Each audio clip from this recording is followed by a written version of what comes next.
Hello, learners. Here, your teacher Hamida. Today, we are going to do a new poem, and that is the second poem of the syllabus of 10th class, Fire and Ice, written by Robert Frost. Robert frost एक American कवि थे।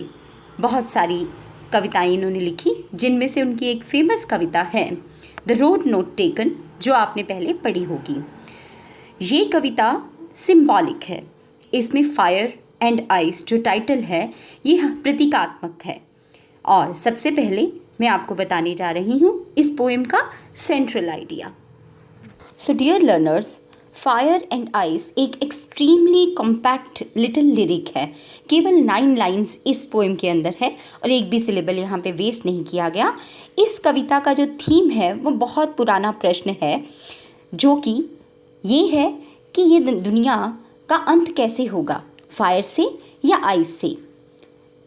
Fire का अर्थ यहाँ पे desires और हमारे दिल में जो दूसरों के प्रति प्रेजुडिसेस होते हैं उससे है, और आइस मीन्स कोल्ड फीलिंग्स, किसी के प्रति कोई इमोशंस ना होना, अर्थात हेट्रेड होना।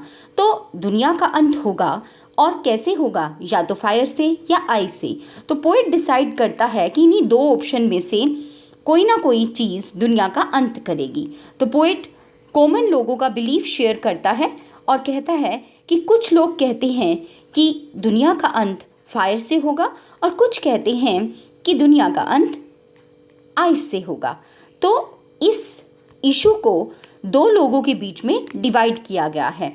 कुछ सोचते हैं कि दुनिया का अंत हमारे अंदर पनपने वाला जो गुस्सा है, हेट्रेड है, अर्थात आइस, कोल्ड फीलिंग्स, उससे होगा। और कुछ सोचते हैं कि उनकी जो अंदर दूसरों के प्रति जेलसी है या फिर उनकी जो डिज़ायर है, उनकी बहुत सारी इच्छाएं हैं, उसके कारण दुनिया का अंत होगा। वो फायर जो उनके दिल में दूसरों के प्रति लगी हुई है, अर्थात जैसे कि आप एग्जाम्पल दे सकते हो, चाइना दूसरों को एम्पावर करने के लिए, दूसरे के ऊपर अपना आधिपत्य स्थापित करने के लिए कभी ना कभी कोई ना कोई पॉलिटिकल लेवल पे या और भी बहुत सारी गतिविधियां करता रहता है, जिससे कि दूसरे देशों को बहुत नुकसान होता है। तो ये एक फायर है अपने आप को सबसे ज़्यादा शक्तिशाली साबित करने की। तो ऐसी फायर अगर सबके दिलों में होगी तो दुनिया का अंत उससे होगा।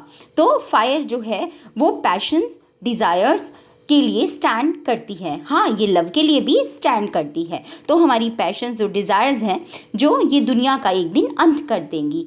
पोएट ने इन इमोशंस को एक्सपीरियंस किया है और वो बताता है कि वर्ल्ड जो है वो इन चीज़ों के कारण एक दिन ख़त्म हो जाएगा।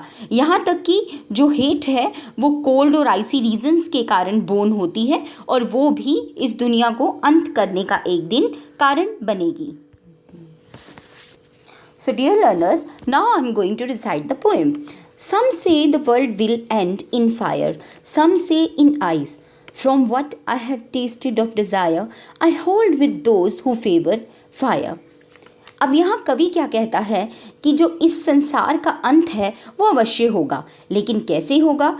कुछ लोग तो कहते हैं इस संसार का एंड जो है वो आग से होगा, अग्नि से होगा, फायर से होगा। और कुछ दूसरे लोग हैं जो कहते हैं कि संसार का अंत बर्फ से होगा, यानी कि वासना से होगा, इच्छा से होगा और उनकी नफरत से होगा। तो कवि उग्र भावनाओं और वासनाओं से प्यार में लिप्त रहा है और वो इन भावनाओं को अच्छे से जानता है। वे अपने अनुभव के अनुसार उन लोगों के साथ खड़ा है जो ये मानते हैं कि संसार का अंत जो है वो फायर से होगा। So this was the description of the first 4 lines. Now I am coming to the next lines. But if it had to perish twice, लेकिन अगर दुनिया का अंत 2 बार होना है, अगर एक बार अंत हुआ तो फायर से होगा, अगर दुनिया का अंत दूसरी बार होगा तो वो किससे होगा। I think I know enough of hate. तो कवि कहता है कि मैं सोचता हूँ कि शायद इसका अंत हेट से होगा, अर्थात आइस से होगा। लेकिन यदि इस संसार का एक बार ही नहीं 2 बार नष्ट होना होगा तो घृणा इस नष्ट का कारण बनने के लिए पर्याप्त है। तो कवि सोचता है कि इस संसार में काफ़ी घृणा अनुभव की जा रही है और घृणा एक दिन सारी तरफ डिस्ट्रक्शन फैला देगी। So to say that for destruction ice is also great and would suffice. सो घृणा से उत्पन्न होने वाली जो ठंडी सोच है, एक दूसरे के प्रति किसी प्रकार की कोई भी अनुभूति या फीलिंग्स नहीं होती, तो ऐसे संसार को बर्फीले विनाश की ओर ही लेकर जाना काफ़ी है। हेट्रेड के लिए ऐसे संसार को विनाश की तरफ लेके जाना काफ़ी है। तो सिर्फ बर्फ़ ही इस विनाश के लिए पर्याप्त होगी, बर्फ़ ही इस विनाश का कारण बनेगी। Now dear learners, let us know about the meanings of the difficult word. Some आप जानते हैं यहाँ पे some people कुछ लोगों के बारे में बात की गई है। End in fire means in the end this world will end in a fire bowl, यानी कि ये संसार जो है वो उसका अंत एक आग के गोले में हो जाएगा। नेक्स्ट है from what I have tasted means from my experience. In ice means this world will freeze and ice will cause the end of this world. Tasted of desire means experience passion and desires in love. So my dear learners, आगे hold with those आप देख रहे हैं यहाँ पे hold with those, fourth line में starting में hold with those दिया गया है। इसका अर्थ है स्टैंड विद दोज या सपोर्ट दोज पर्सन, मीन्स कवि उन लोगों को सपोर्ट करता है जिनका ओपिनियन है कि ये वर्ल्ड जो है वो फायर में एंड हो जाएगा। हु फेवर फायर यानी कि who favour fire, those who believe that this world will end in fire. Now I am going to tell you the meaning of the last few lines and meanings of the difficult word of last few lines. Okay, dear learners, see perish. There is a word perish. It means destroy, नष्ट होना. Enough, sufficient. Hate, dislike. Destruction means ruin, विनाश. Suffice means enough, पर्याप्त. So these were the meanings of the difficult words. So I have described you the line by line explanation of the poem and meanings of the difficult words. Now I am coming to the literary devices used in the poem. So dear learner, सबसे पहले आप देखिए rhyming scheme. आप देख लें first line के end में fire है, सेकंड में आइस और थर्ड में डिज़ायर और नेक्स्ट में फिर से फायर। ओके, तो ये राइम स्कीम क्या हुई? A B B C B. Total यहाँ 9 लाइन्स हैं और 9 लाइन्स की राइम स्कीम क्या बनती है? A B C B. So this is the rhyme scheme of the poem. Next is assonance. अब एजोनेंस क्या होता है? जब कोई वॉवल साउंड्स सेम लाइन में बार बार रिपीट होती हैं तो उसको एजोनेंस कहते हैं, और ये कहीं भी हो सकती हैं, मिडल में, लास्ट में, कहीं भी हो सकती हैं। So the repetition is at different places in different words. अब यहाँ पे आप देखिए कि long sound O in I hold with those who favour fire. तो होल्ड और दोज में ओ साउंड जो है, लॉन्ग साउंड जो है वो रिपीट हुई है। तो ये कौन सी पोएटिक डिवाइस है? एजोनेंस। नेक्स्ट देखिए एलिट्रेशन। एलिट्रेशन क्या होता है? Repetition of the consonant sounds at the start of 2 और मोर क्लोजली प्लेस्ड वर्ड्स। जब 2 शब्द पास पास लिखे होते हैं और उनके स्टार्टिंग में कॉन्सोनेंट साउंड रिपीट होती है तो उसे हम एलिट्रेशन कहते हैं। तो यहाँ पे आप देखिए फेवर फायर, वर्ल्ड विल, तो फ साउंड रिपीट हुई है और वर्ल्ड विल व साउंड रिपीट हुई है। तो ये क्या है? एलिट्रेशन। अब आगे इमेजरी। इमेजरी क्या होती है? Imagery is used to make readers perceive things involving their 5 senses. हमारी 5 इंद्रियों को इन्वॉल्व करते हुए रीडर्स को एहसास दिलाना और उनकी आंखों के आगे से एक पिक्चर क्रिएट हो जाना, तो ऐसी पोएटिक डिवाइस को इमेजरी कहते हैं। अब यहाँ क्या एग्जाम्पल है? Some say the world will end in fire, to say that for destruction ice is also great. तो एक तरह के यहाँ पे इमेजरी का इस्तेमाल किया गया है क्योंकि हमारी आंखों के सामने एक इमेज बन जाती है। Next is anaphora. अब एनाफोरा क्या होता है? The repetition of a word or expression at the start of 2 or more consecutive lines. तो कोई भी consecutive lines में जब शब्दों का एक के बाद दूसरी आने वाली पंक्तियों में जब कुछ फ्रेजेस का, कुछ शब्दों का बार बार इस्तेमाल किया जाता है तो उनको हम एनाफोरा पोएटिक डिवाइस कहते हैं। जैसे कि आप देख रहे हैं फर्स्ट 2 लाइन्स में सम से, आप देख रहे हैं ना यहाँ पे सम से द वर्ल्ड, और अगली लाइन में फिर से आ गया सम से इन आइस। तो ये क्या है? ये एनाफोरा पोएटिक डिवाइस का इस्तेमाल किया गया है। आगे देखिए पर्सोनिफिकेशन। पर्सोनिफिकेशन क्या होता है? जबकि इनएनिमेट ऑब्जेक्ट्स के अंदर ह्यूमन क्वालिटीज दिखाई जाती हैं तो उसे पर्सोनिफिकेशन कहते हैं। अब इस पोएम में फायर और आइस दोनों जो हैं वो डिस्ट्रक्शन की सिंबल्स हैं, तो उनके अंदर डिस्ट्रक्शन के गुण भर दिए गए हैं। और डिस्ट्रक्शन कौन करता है? इंसान करता है ना। तो मानवीय गुण जो हैं वो फायर और आइस के अंदर दिखाए गए हैं, तो वो पर्सोनिफिकेशन डिवाइस हो गई। Fine, so these are the personifications, fire and ice. Fine, next is एंजैममेंट।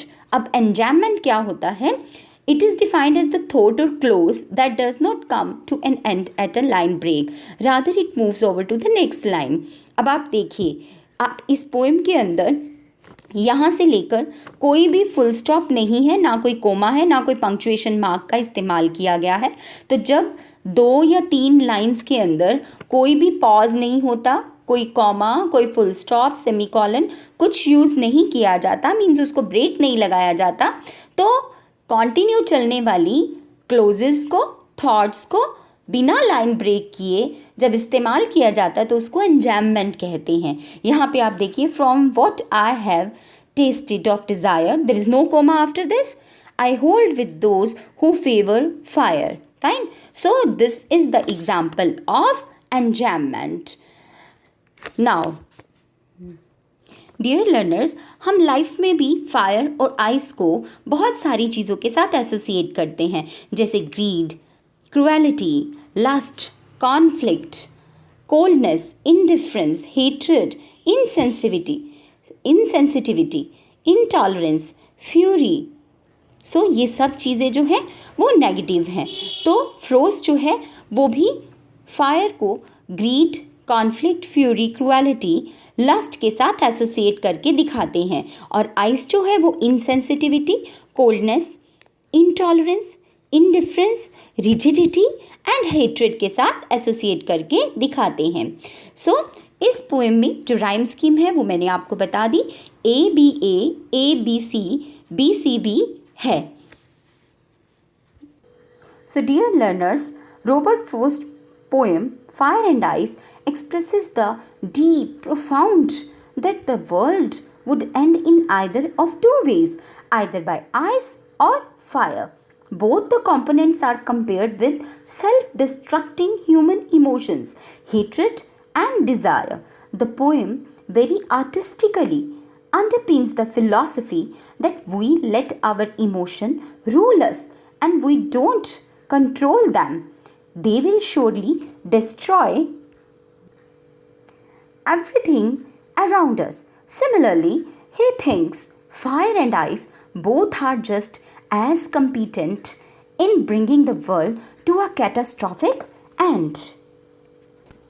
So dear learners, the metaphors of fire and ice are used very effectively to convey a definite message to the readers. Fire here stands for our unbridled, uncontrolled, unchecked passions and desires, lust and fury. Such passions are disastrous to human being. Similarly, cold reasoning devoid of all human warmth, love, sympathy will bring insensitivity, cruelty and rigidity. This hatred will lead to the end of the world. So my dear learners, I hope that you have understood the recitation of the poem, the meanings of the difficult word, line by line description of the poem, the poetic devices used in the poetry, and a little bit about the Robert Frost, American poet, and the message, theme, central idea given in the poem.